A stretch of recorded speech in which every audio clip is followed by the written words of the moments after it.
Brother Kiran is also there? సహోదరు కిరణ్ గారు ఉన్నారా? Yes. So you'll also tell, right? Okay. మీరు కూడా Next ఉన్నారు. be ready, brother. తర్వాత సాక్ష్యం చెప్పడానికి మీరు సిద్ధంగా ఉండండి. Brother Daniel Singh, Goa. Daniel Singh గారు గోవా.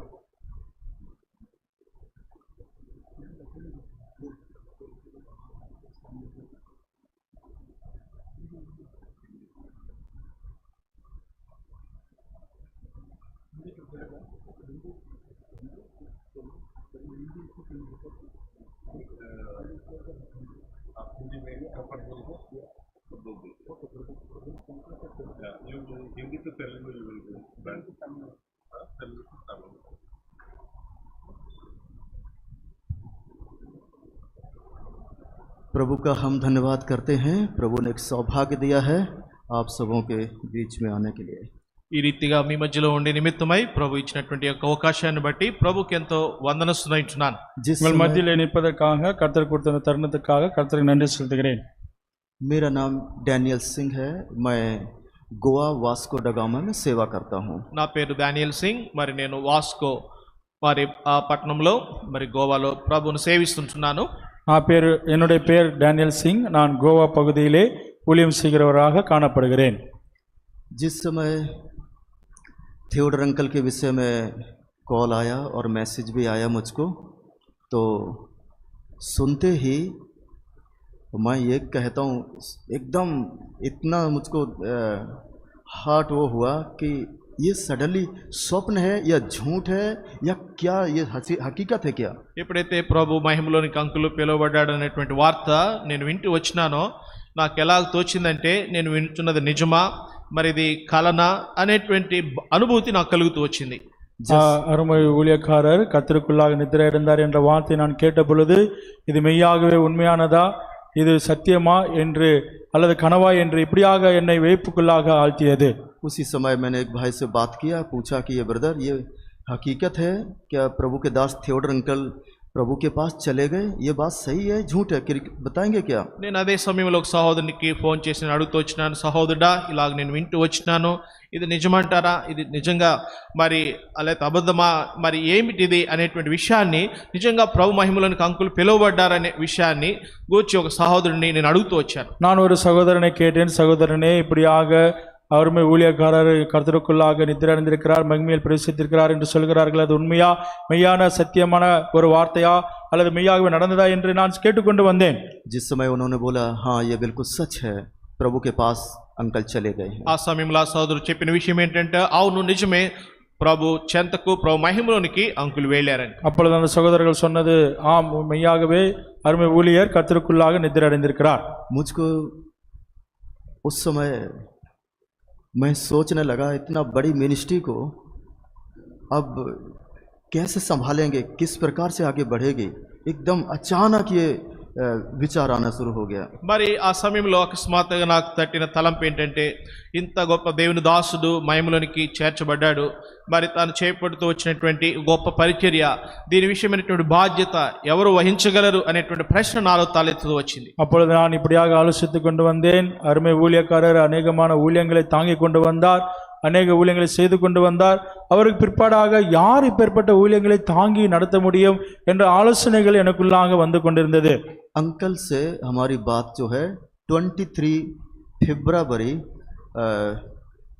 ఈవినింగ్ 8:30 को हमारी बात हुई थी अंकल से। మరి సహోదరు డానియల్ సింగ్ మరి ఫిబ్రవరి మాసము 23వ తారీఖు సాయంకాలము 8:30 ప్రాంతంలో అంకుల్ తోటి ఫోన్ లో మాట్లాడుతూ వచ్చారు. డానియల్ సింగ్ గారు అనే సహోదరుడు, మన సహోదరుడు 23 தேதி சாயங்காலம் மணிக்கவும் டானியல் சிங்னு சொல்லுகிற ஊழியக்காரர் 23ஆம் தேதி மாலை 8 மணிக்கு अंकुलोட கூட ஊழியக்காரரோட பேசிக்கொண்டு வந்தார்.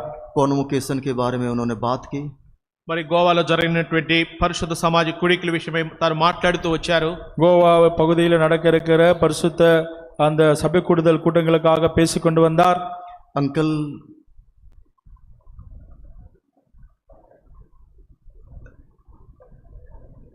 अंकल कहने लगे डैनियल मैं तरारा होली कॉन्वोकेशन जा रहा हूँ, उसके बाद मैं आपसे बात करूँगा, मैं अपना सूटकेस रेडी कर रहा हूँ। అంకుల్ చెప్తూ వచ్చినారు, మరి డానియల్ సింగ్, నేను ఇప్పుడు థరార్ హోలీ కాన్వకేషన్ కొరకే వెళుతుంటున్నాను. ప్రస్తుతం నేను సూట్ కేసు రెడీ చేసుకుంటున్నాను. నేను కాన్వకేషన్ ముగించుకొని మరి వెనుక తిరిగి వచ్చిన తదుపరి నీతో మరలా నేను మాట్లాడతానని చెప్పారు. அப்பொழுது ஊழியக்காரர் சொன்னார், டேனியல் சிங், நான் இப்பொழுது தராகில் நடக்கிற பரிசுத்த சபை கூடுதலுக்காக போய் கொண்டிருக்கிறேன். அதற்காக என்னுடைய சூட்கேஸை நான் ஆயத்தம் பண்ணி கொண்டிருக்கிறேன். நான் அந்த பரிசுத்த சபை கூடுதலுக்கு சென்று முடித்த பிற்பாடு உன்னோடு கூட நான் பேசுகிறேன் என்று சொன்னார்.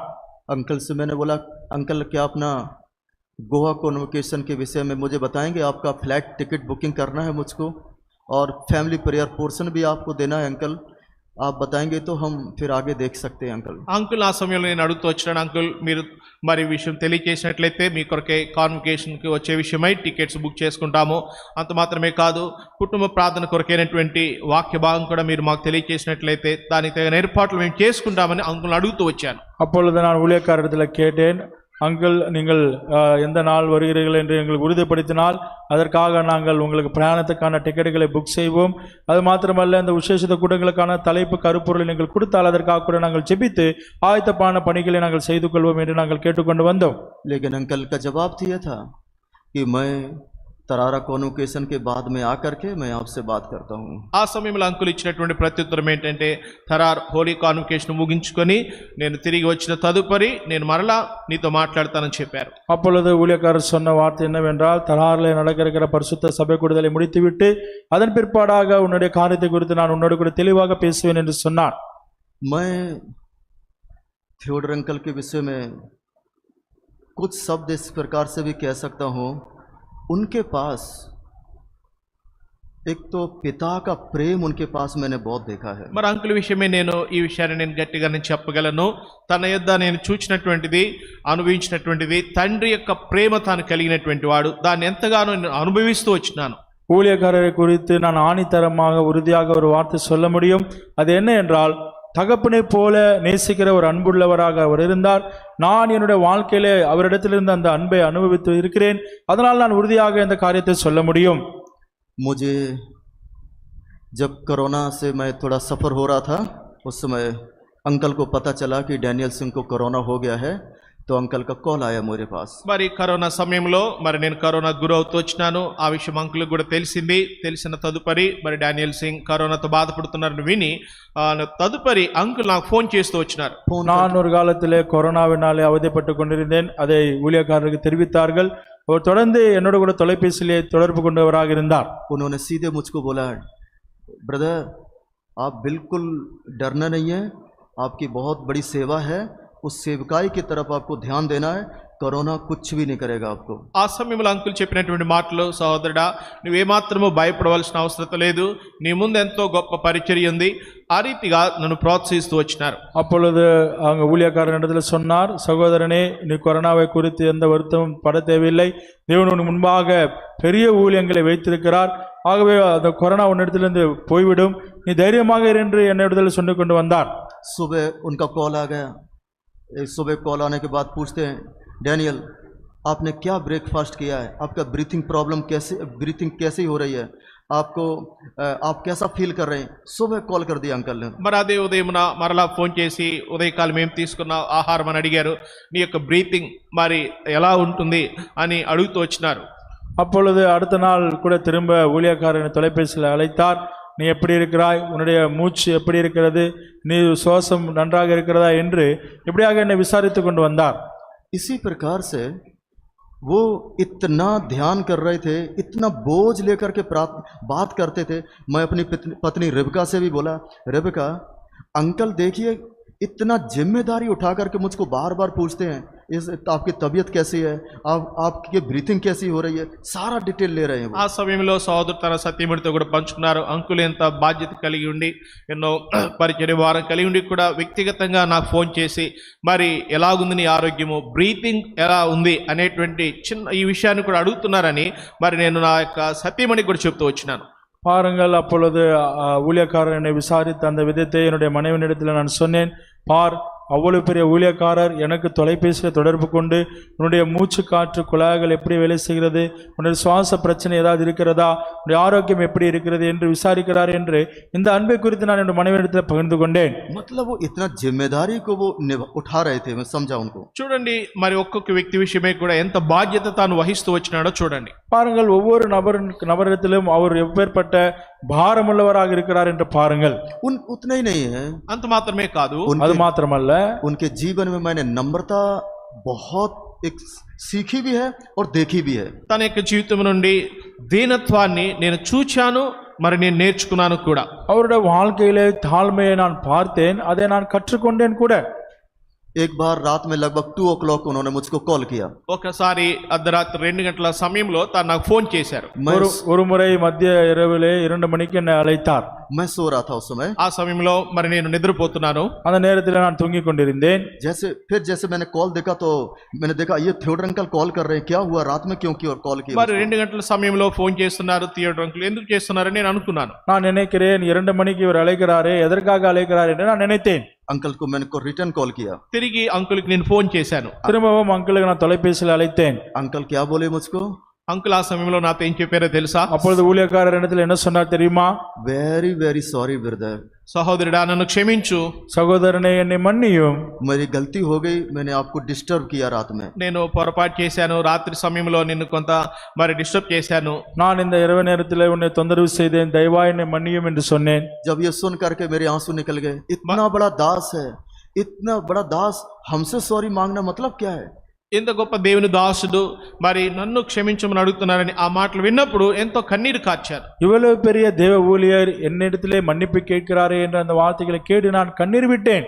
जब मैं होली कॉन्वोकेशन में जिस समय अंकल को मैं इनवाइट करता हूँ, अंकल ने कभी भी नहीं बोला, अंकल ने बोला Daniel I will keep in prayer, I will keep in prayer. ప్రతిసారి పరిశుద్ధ సమాజ కూడికల విషయమై అంకుల్కి విషయం తెలియచేసినప్పుడు మరి ప్రతిసారి కూడా అంకుల్ చెప్తూ వచ్చిన విషయం ఏంటంటే, డానియల్ సింగ్ నేను మరి పరిశుద్ధ సమాజం కొరకై నేను ప్రార్థిస్తాను అని చెప్తూ వచ్చినాడు. அப்பொழுது நான் ஊழியக்காரத்திலே சொல்லும் பொழுதெல்லாம் அவர் என்ன சொல்வார் என்றால், டானியல் சிங் உன்னுடைய பரிசுத்த சபை கூடுதலான ஊழியங்களுக்காக நாங்கள் ஜெபித்துக் கொண்டிருக்கிறோம், நான் ஜெபித்துக் கொண்டிருக்கிறேன் என்று சொல்லிக் கொண்டு வருவார்.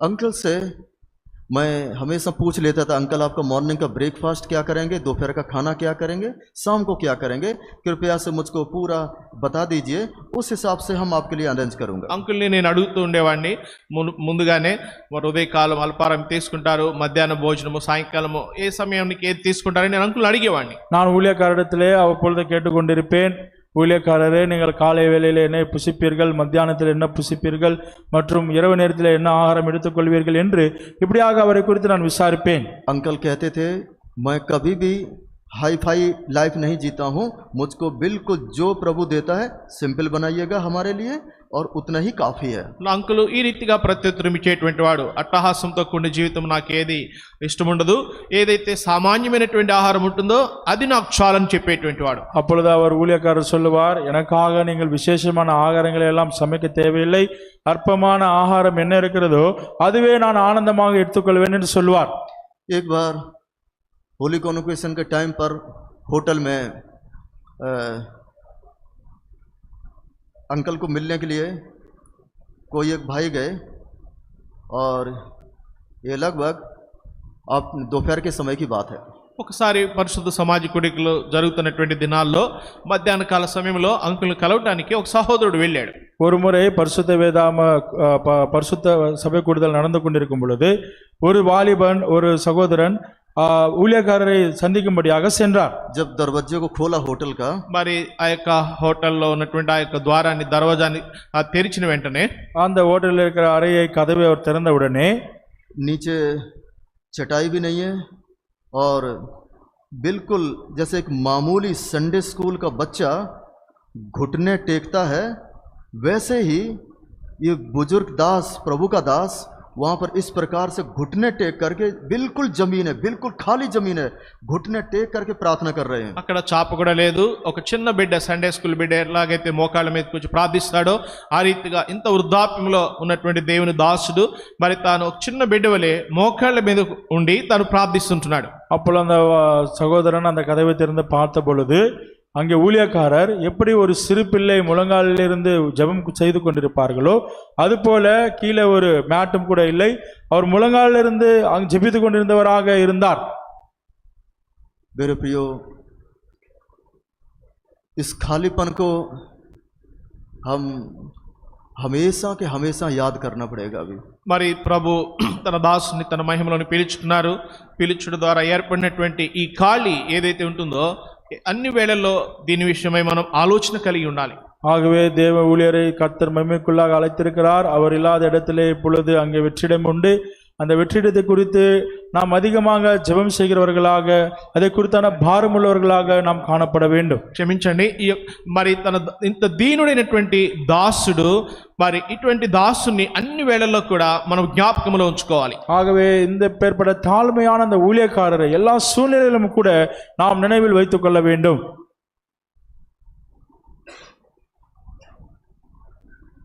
उनके विषय में मैं जो उनके नज़दीकी में जो अनुभव किया है वो मैं सोचने से भी कहीं को परे लगता है हमको. మరి నేను సమీపంగా ఉండి తన జీవితంలో నుండి నేను చూచినటువంటి విషయాలు అవి నా ఆలోచనకు కూడా ఎంతో మించినటువంటివి. ஆகவே நான் அவருடைய அருகாமையிலிருந்து அவரை குறித்து நாம் பார்த்த காரியங்கள் எல்லாம் அவர் எதுவோ ஆச்சரியமானவைகளாக நான் அனுபவித்தவைகளாக இது இருக்கிறது. जिस समय होली कॉन्वोकेशन से मिनिस्ट्री करके ख़त्म करके मैसेज दे करके ऐसे स्टेज से ऐसे जा रहे थे, ఒకసారి మరి వర్తమానం ఇచ్చిన పిమ్మట పరిశుద్ధ సమాజ కుడికల్లో మరి తాను వెళుతూ ఉన్నటువంటి ఆ సమయంలో ஒரு முறை பரிசுத்த வேதாம பரிசுத்த சபை கூடுதல் நடந்து கொண்டிருக்கும் பொழுது, அந்த கூட்டங்களிலே அப்படி போய் கொண்டிருக்கும் பொழுது वहाँ पर एक एमएलए हैं जो लोकल एमएलए, उन्होंने उनको चलते हुए देखा. మరి అక్కడ స్థానికంగా ఒక స్థానిక మరి ఎక్స్ఎమ్మెల్యే ఒక ఉంటున్నాడు. మరి దేవుని దాసుడు నడిచి వెళ్ళుట ఆ ఎమ్మెల్యే చూస్తూ వచ్చినాడు. அப்பொழுது அந்த ஊரில் இருக்கிற ஒரு எம்எல்ஏ இந்த ஊழியக்காரர் நடந்து போய் கொண்டிருப்பதை பார்த்தார். उसने मुझको बुलाया. ఆ సమయంలో ఆ ఎమ్మెల్యే గారు నన్ను తన ఎదుగు పిలిచాడు. அப்பொழுது அந்த எம்எல்ஏ என்னை அழைத்தாராம். उसने एमएलए ने इस प्रकार से मेरे दोनों हाथों को पकड़ लिया. మరి ఆ ఎమ్మెల్యే నా రెండు చేతులను ఇలా పట్టుకున్నాడు. அந்த எம்எல்ஏ என்னுடைய இரண்டு கைகளை இப்படியாக இறுக்கமாக பிடித்தார். और कहने लगा वो, ఈ రీతిగా చెప్పడం ఆరంభించాడు. இப்படியாக ஒரு பேச ஆரம்பித்தார்.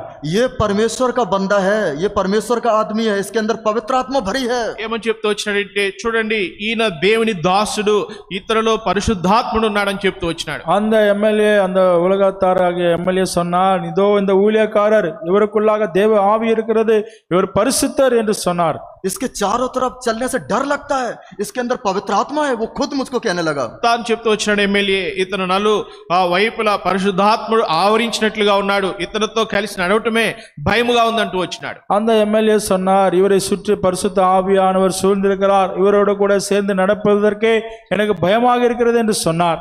उतने नहीं, जिस होटल में रुके थे उस होटल का मालिक भी जिस समय अंकल को सीढ़ियों से नीचे उतरते हुए देखा, वो होटल का मालिक भी थरथराने लगा. అంత మాత్రమే కాదు, ఏ హోటల్ అయితే తాను మరి బస చేస్తూ వచ్చినారో ఒకసారి ఆ హోటల్ యజమానుడు కూడా అంకుల్ మరి మెట్లపై దిగి వస్తున్నప్పుడు తనను చూచిన తోడనే తనలో ఒక రకమైనటువంటి భీతి కలుగుతూ వచ్చింది. அது மாத்திரமல்ல, ஒரு முறை அவர் ஒரு ஹோட்டல்ல தங்கி கொண்டிருந்தார். அந்த ஹோட்டல் முதலாளி அவர் இறங்கி வரும்பொழுது அவரை பார்த்து தனக்குள்ளாக ஒரு நடுக்கமடைந்ததை அவர் சொல்லியிருக்கிறார்.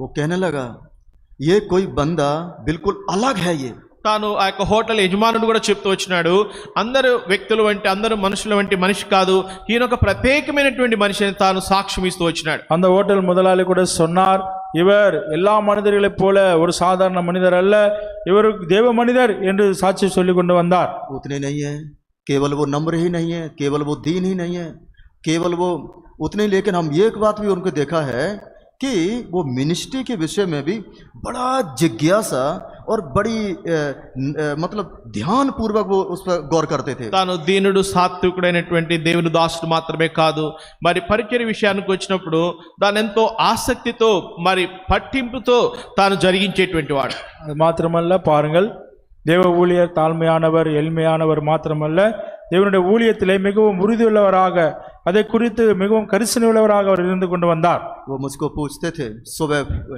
कि जो होली कॉन्वोकेशन में लोग आए हैं उनको आपने एकोमोडेशन कहाँ दिया है? మరి ఉదయకాలమే నన్ను అడుగుతుండేటువంటి వారు కాన్వకేషన్ దినాల్లో మరి డానియల్ సింగ్ కాన్వకేషన్కి వచ్చినటువంటి వారికి ఏ రకమైనటువంటి వసతి కల్పించారు, ఎక్కడ వారు మరి ఉంటున్నారని అడుగుతూ వచ్చేవారు.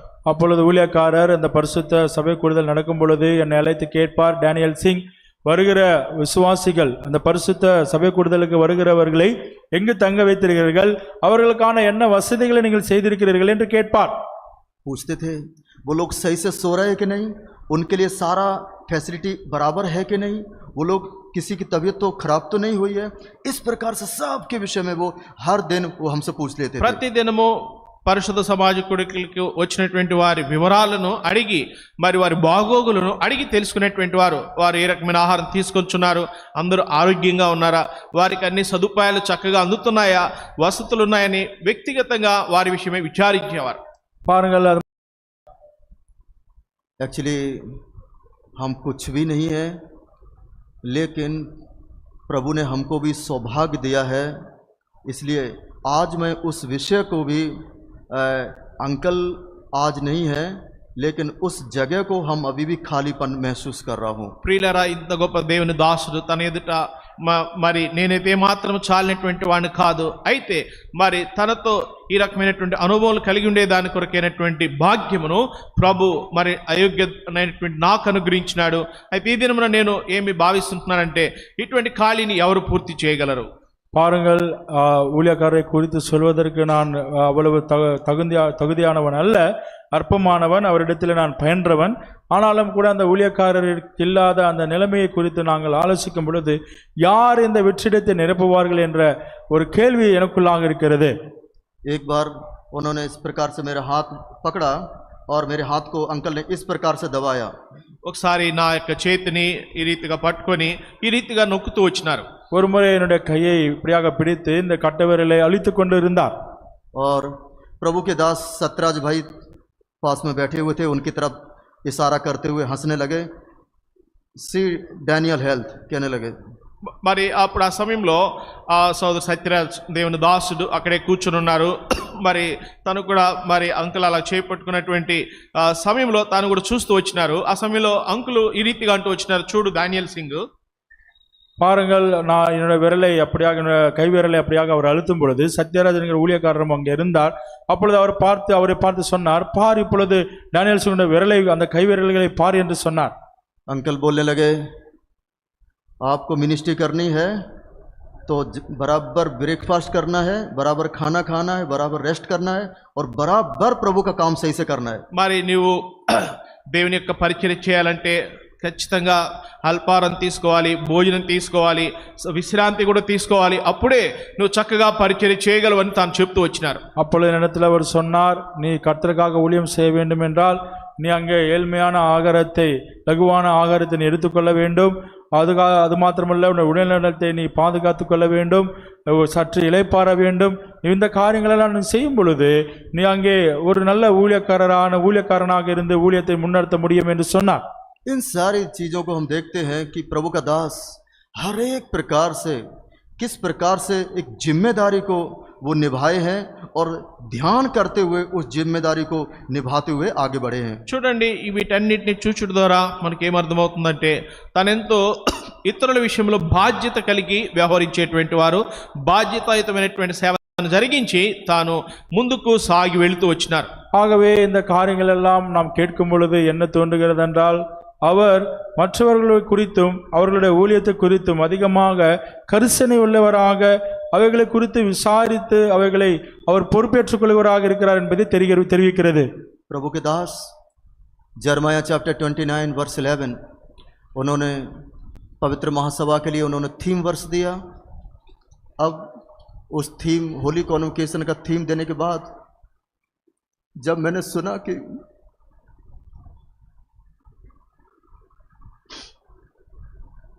प्रभु के दास आज हमारे बीच में नहीं है, नेक्स्ट ईयर क्या कौन कैसे जिम्मेदारी उठाएंगे, మరి ఈ సంవత్సరం మే మాసంలో జరిగినటువంటి పరిశుద్ధ సమాజ కూడికలకి మరి ప్రార్థించి ఇర్మియా గ్రంథము 29వ అధ్యాయం 11వ వచనమును తాను ముఖ్యాంశముగా తాను ఇస్తూ వచ్చినారు. మరుసటి సంవత్సరానికి ఈ రీతిగా బాధ్యతలు తీసుకునే వారు మనకి ఎవరున్నారు? ஆகவே வருகிற மே மாதம் அன்று நடக்க இருக்கும் அங்கே பரிசுத்த சபை கூடுதலுக்கு எங்களுக்கு வருகிற மே மாதம் நடக்க இருக்கிற பரிசுத்த சபை கூடுதலுக்கு இந்த கருப்பொருளை ஊழியக்காரர் எங்களுக்கு கொடுத்தார். எரேமியாவின் புஸ்தகம் 21ஆம் அதிகாரம் 11வது வசனம். ஆகவே இந்த ஒரு பொறுப்பை இனி எங்களுக்காக யார் எடுத்துக்கொள்வார்கள்? लेकिन प्रभु सहायता करे, प्रभु के दास थियोडर अंकल की जगह पर प्रभु इसी प्रकार से और खड़ा करे, जो आने वाले दिनों की जो मिनिस्ट्री है प्रभु आगे बढ़ा सके. మరి మనం రీతిగా ప్రార్థిస్తాం. ప్రభు తన దాసుని తీసుకున్నారు. అయితే తనను తీసుకున్న ద్వారా ఏర్పడినటువంటి ఖాళీ రానున్న దినముల్లో ఆ ఖాళీని పూర్తి చేయడానికి ప్రభు అనేకులు లేపినట్లుగా మనం కూడా ప్రార్థిస్తాం. ஆகவே தேவனுடைய ஊழியக்காரரை தேவன் அவருடைய நாட்கள் முடிந்து அவர் கொண்டு சென்றார். ஆனால் இப்பொழுது அங்கே வெற்றிடம் இருக்கிறது. தேவன் தாமே இந்த வெற்றிடத்தை நிரப்ப அநேக ஊழியக்காரரை அவரை போல இருக்கிற ஊழியக்காரர்களை எழுப்ப நாம் ஜெபிப்போமாக.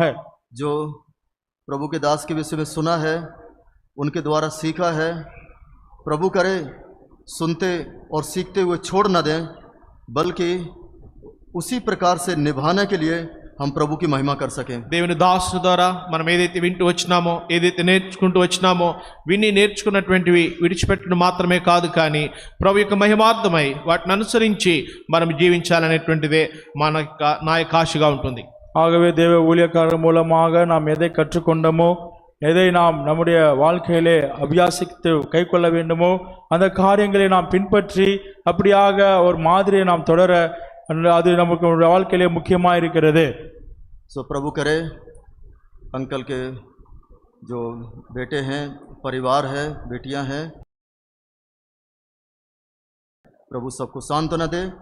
कलीसियाओं को जहाँ पर खाली जगह है प्रभु अपनी आत्मा के द्वारा भरे, प्रभु तैयार करे. ప్రభు మరి అంకుల్ గారి యొక్క వారి యొక్క పిల్లలను, మరి అంకుల్ ఎక్కడెక్కడ పరిచయం చేస్తూ వచ్చినాడో ఆ యొక్క సంఘములను ప్రభు ఆదరించును గాక. ஊழியக்காரரையும் ஊழியக்காரருடைய குடும்பத்தில் உள்ளவர்களையும் ஊழியக்காரர் செய்த சபைகள் இருக்கிற விசுவாசிகளுக்காகவும் கர்த்தர் தாமே அவர்களுக்கு ஆறுதல் படுத்தி அவர்களை ஆறுதல் படுத்துவாராக. हम आभारी हूँ जो ये अच्छा हमको भी समय दिया है. प्रभु सब